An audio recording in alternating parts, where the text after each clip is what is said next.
Hello VC, this is a response to Scott the Rock Scout. He basically asked the VC 15 questions, basically about vinyl records, something to pass the time in this crisis what we're facing at the moment. His first question was an album that needed to be reissued, and I have one on CD, and that's the modern day classic jazz album Jamie Cullum's 20 something. This is an excellent album. It came out in the early 2000s. It has a sublime cover on here. What a difference a day made. It's just excellent.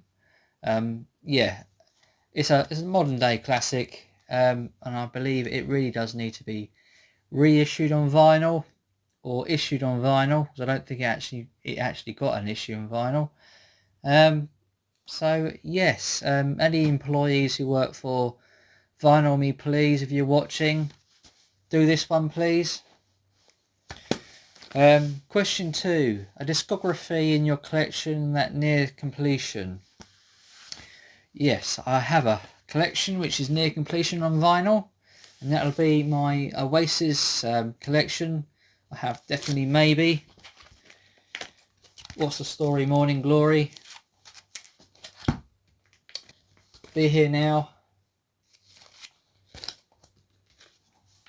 The Master Plan, and I have Standing on Shoulders of Giants. So I have all 5 of the early ones, but nothing after this one. This was made in 2000, and yes, so it's about, I don't know, about 3 more albums I need of theirs, I think, so not many. He's also asked for a great cover, bad album. This isn't a great cover, it's an okay cover, but it's a poor album. And that's the Hollies sing Dylan. Yeah, it's not a good album, this one. Graham Nash left the band because he didn't want to do this album. Where is he, Graham Nash? I think he even features on the cover. But anyway, yeah, it's a bad album. There's nothing really much to be said about that, really. Great album, bad cover. This was quite an easy one, really. Great album, Beach Boys, Pet Sounds. But the cover, I mean, really? It's not good, is it? You know, let's face it. Great album, don't get me wrong. One of the best ever. But the cover, yeah. I can see why it got overlooked back in the day it was released. It then sort of became a classic a little bit later on. But anyway, question 5, a short album. I bought this album back in the day, around about, I don't know, 2000. Very short album, it's about half hour, 35 minutes, something like that. And that's Wheatus. I think it's their debut album, actually, Wheatus. I'm sure it is. They've got the great hit Teenage Dirtbag on here, which is a bit of a one-hit wonder. But actually, the album's actually pretty good. It's a punk rock album, and it's got a lot of good songs on here. I think Teenage Dirtbag and A Little Respect, which is a cover, was the only 2 songs which were released. But all the other songs on here are good. It's only 10 tracks. It's about half hour, 35 minutes long. Might be worth getting if you haven't got it. If you like a bit of punk rock. Yet again, question 6. A song that introduced you to a drama you love. I wasn't really into the punk rock scene until this came along, and that's the Blink-182 Enema of the State. I think when the days when we were listening to mostly MP3s on computers, my brother had a few of their songs on there. One of them which was All the Small Things, and it caught on from there on, really. This album came out. It's brilliant album. A lot of very good songs on here. It's a bit of a classic of its time, and I highly recommend it. Enema of the State, Blink 182. Question 7: an album people won't expect you to like. I don't even like this, to be honest with you. I don't know why it was in my collection. Sugababes. Don't ask me why. I was going through my CDs, ripping them onto my desktop, and I come across this one. I even surprised myself. Why do I have this? I don't know. Question 8. Most anticipated album of 2020. There isn't one. There isn't one for me. I'm not really into the whole mainstream modern scene. I think it's just absolute manufactured pap on the radio. Unless it's not mainstream, I could probably enjoy it, but I don't really pay much attention to modern music. So there isn't really anything, really. Not at the moment, anyway. Question 9. Band or artist you're late to the party with? And that has to be, for me, Tom Petty. I have the Greatest Hits album. I have quite a few of his albums, actually. I'm really late with the party with Tom Petty. It's just after he died I started to really sort of get into his music. Tragedy that he died, it really is. He's just a brilliant songwriter. I love Tom Petty. Yeah, so I'm very, very late with the party. I wish I wasn't. I wish I could have been more alert of his music, like in the 90s or something. I kind of feel bad, really, that he's passed away, and I've only really just discovered him in the last, I don't know, couple of years. I think it's 2016 he passed away.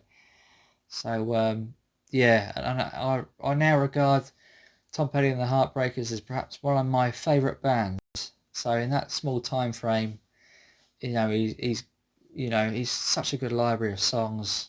Love anything Tom Petty. Right, moving on then. Number 10, an album I play regularly. Yet again, Tom Petty. I've been playing this to death. I've got a copy of it on CD. I play a lot in my car. Question 11. A record brought for £10. I went into HMV sometime last year, I think, or maybe it was in January. I can't remember. A little while ago, anyway. And looking for a cheap album, what do I find? The Travelling Wilburys for £9.99. What? You can't go wrong for that. £9.99 for this classic album? Hell yeah. £10. And do I recommend it? Absolutely. It's got Handle with Care on there. End of the Line. Dirty Well is a good song. Great album. Recommend that for £10. As soon as you find it. The first and last in your record collection. Right, this is there couldn't be much difference between the two. I basically have all my albums. I like the far right hand side and the left side. At the far end I have my 12-inch singles, so it's going to be a record and a single that you're going to see. The first record is this Bobby Vinton. I bought this in a charity shop. I rather like Bobby Vinton. Not to be confused with Bobby V. Some people do. This album's okay. It's not, it's not great or anything. It's just okay. And yeah, I have that as my first album. And my last one, which is a single, a 12-inch single, is this. It's called Android Porn by Craddy.